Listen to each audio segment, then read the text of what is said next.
Good evening. कल का जो टॉपिक था वो था motion of a particle in 3 dimension.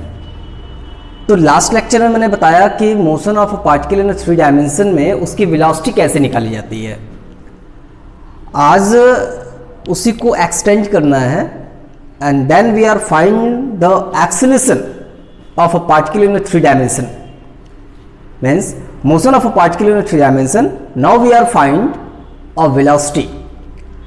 देखो, वेलोसिटी निकालने के लिए सीधी सी बात है कि अगर हमारे पास कोई पार्टिकल अगर 2 डायमेंशन में होता तो हम लोग उस पार्टिकल का रेडियल और ट्रांसवर्स एक्सेलरेशन निकाल लेते।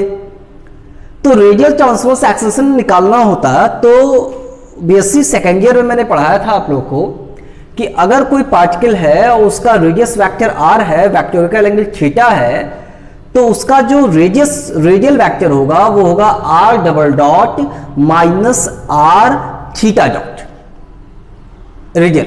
एंड ट्रांसवर्स वेलोसिटी जो होगी वो होगी 1 upon r d by d T r square theta dot.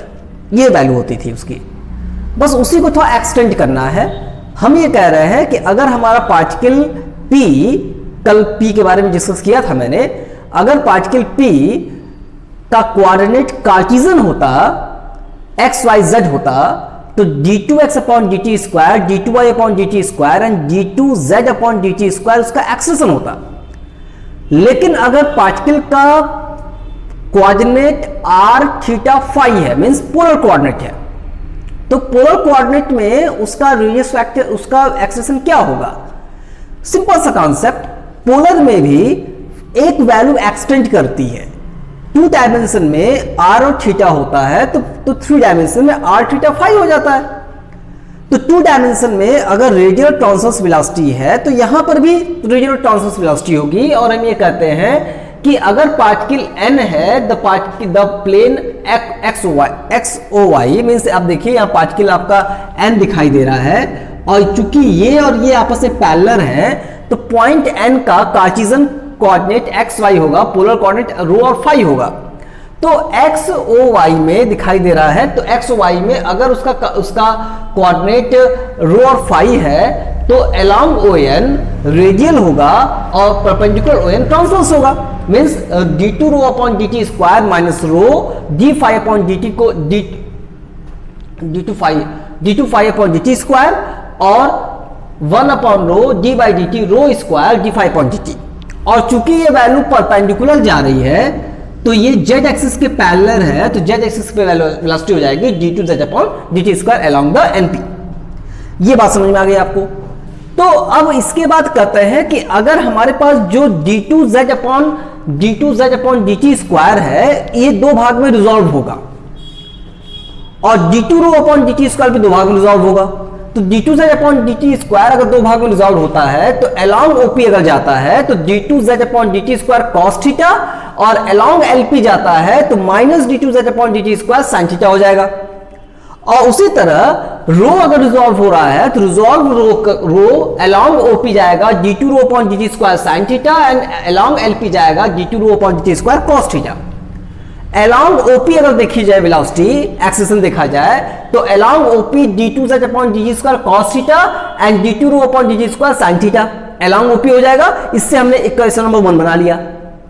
और अलोंग LP देखा जाए तो minus d2z upon dt square sin theta और d2 rho upon dt square cos theta, तो d2 rho upon dt square cos theta minus d2z upon dt square sin theta. Equation number 2 बन गया हमारे पास। कल का एक टॉपिक है, कल के टॉपिक में हम लोग ने वेलोसिटी में किया था, आज एक्सेलरेशन में कर रहे हैं। और कल के टॉपिक में भी वही था dz cos प्लस d रो sin और सेकेंड इक्वेशन रिवर्स पार्ट का था। आज भी वही पार्ट है dz d2z dt square cos और d2 rho upon dt sin। Reverse part में d2 rho upon dt square sin and d2z upon dt square cos। एक just minute, no, that is a d2 rho upon dt square cos along OP, this is d2 rho upon dt square, just a minute, d2 rho upon dt square dt rho upon dt square cos, notice this is cos and this is a minus sin. this is clear concept. ठीक है, तो d2 rho upon dt square cos minus d2 z upon dt square sin this. ठीक है, d2 rho upon dt square cos और minus d2 z upon dt square sin, ये value और ये value, equation first और second आ गया. अब इसके कॉन्सेप्ट में अगर हम मानते हैं कि z is equal to r cos theta, z is equal to r cos theta and rho is equal to r sine theta. अब z is equal to r cos theta है, तो अब इसमें करना क्या होगा, z को दो बार डिफरेंशिएट कीजिए, मीन dz अपॉन dt निकालिए और d2z अपॉन dt स्क्वायर निकालिए. रो को दो बार डिफरेंशिएट कीजिए, d2 rho upon dt square निकालिए और d रो अपॉन dt निकालिए और d2 rho upon dt square निकालिए. तो d2z अपॉन dt स्क्वायर और d2 rho upon dt square दोनों की वैल्यू इस पे रखिए और सॉल्व कीजिए. सॉल्व करेंगे तो आपको ये इक्वेशन मिलेगा जहां पर हम ये कहते हैं कि अगर रेडियल के अलोंग हमारी वेलोसिटी एक्सेलेरेशन जा रहा है तो fr बताएंगे, थीटा पे जा रहा है तो f थीटा बताएंगे और फाई पे जा रहा है तो f फाई बताएंगे. तो हमारा हो जाएगा d2 r अपॉन dt square minus r d theta upon dt to whole square, value आएगी हमारी. और that is not square, this is a whole square. Clear. और चूंकि उसमें माइनस रो साइन d5 पर dt होल स्क्वायर हो जाएगा और रो की वैल्यू आप पुट कर दीजिएगा जो आपने यहां पे निकाला हुआ है, rho is equal to r sin theta. उसी तरह थीटा पे जाएगा तो 1 upon r d by dt r square d theta upon dt minus rho cos d5 पर dt होल स्क्वायर कर दीजिएगा.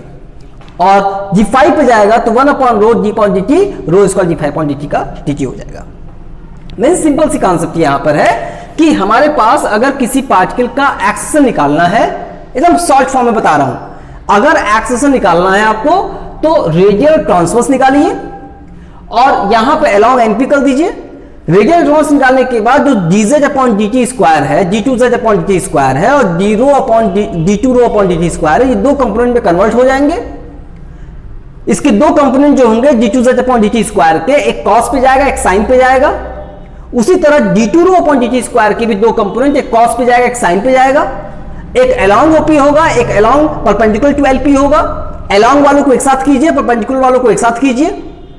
उसके बाद आप z is equal to rho sine theta और z is equal to rho cos theta, sorry z is equal to r cos theta and z is equal rho is equal to r sine theta मान लीजिए.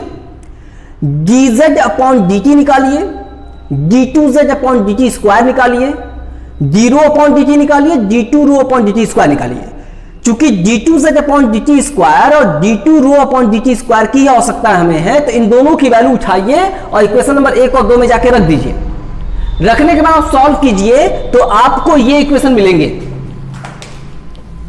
आपको ये equation मिलेंगे, ये equation मिलेंगे. और चूंकि fr में जाएंगे तो minus rho sine d5 upon dt2 का होल स्क्वायर का कम वो होगा, माइनस होगा. ठीक है. और d थीटा में जाएंगे तो minus rho d5 upon dt2 whole square का माइनस किया जाएगा. इतनी वैल्यू कर दीजिए, आपका ये रिजल्ट कॉन्सेप्ट क्लियर हो जाएगा. ठीक है. जो मेन कॉन्सेप्ट है वो आपका कॉन्सेप्ट यहाँ के वेलोसिटी एक्सेलेरेशन से है और यहाँ के इसके रिजॉल्विंग पार्ट से है. उसके बाद इक्वेशन बनाना है. इक्वेशन बनाने के बाद आप वैल्यू पुट करेंगे, वैल्यू को डिफरेंशिएट करना है और डिफरेंशिएट करने के बाद वैल्यू आपको पुट करके सॉल्व कर लेना है. ठीक है. एकदम शॉर्ट फॉर्म में है, समराइज्ड पार्ट है. क्लियर. Thank you.